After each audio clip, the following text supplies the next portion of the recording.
তুচ্ছ হইলো শুধু তোমার নিজের পদটাকে ঠিক রাখার জন্য।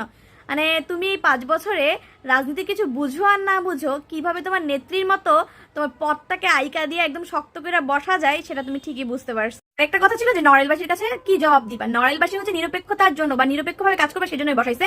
তুমি আওয়ামী লীগ হয়ে যাবা বা তুমি তোমার নিজের ইয়ের জন্য বা আসনের জন্য তুমি এতটা নিষ্ঠুর হয়ে যাবে, এটা নড়াইলবাসী কখনো চায় না। আর এই জন্য নড়াইলবাসী কখনোই তোমার, আমার যতটুকু মনে হয়, তোমার কাছে কখনো বলতো না যে তুমি কেন সেই সংসদ সদস্য থেকে পদত্যাগ করলা, কেন রিজাইন দিলা, কেন এত কিছু করলা। আমার মনে হয় এটা করতো না। কিন্তু এখন যেরকম তোমাকে কোশ্চেন করতেছে কেন তুমি হচ্ছে এরকম নায়ক হয়ে কেন তুমি আমাদের সবাই ভালোবাসাকে প্রত্যাখ্যান করলা, তো এখন তুমি কথা শুনতেছো, বাট তখন আমার মনে হইতো যে কথা শুনতা না।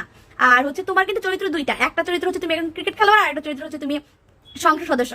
তো তুমি সংসদ সদস্য হিসেবে কিছু না বলতে পারলো, এজ এ ক্রিকেট খেলোয়াড় হিসেবে কিন্তু তুমি একটা সামান্য পোস্ট দিতেই পারতা। তো দাও নাই, কারণ তুমি হচ্ছে একটা দলের মধ্যে আসক্ত হয়ে গেছিলা তোমার নেত্রীর মতো। তো এজ এ মাশরাফি ফ্যান হিসেবে আমি অনেক আপসেট।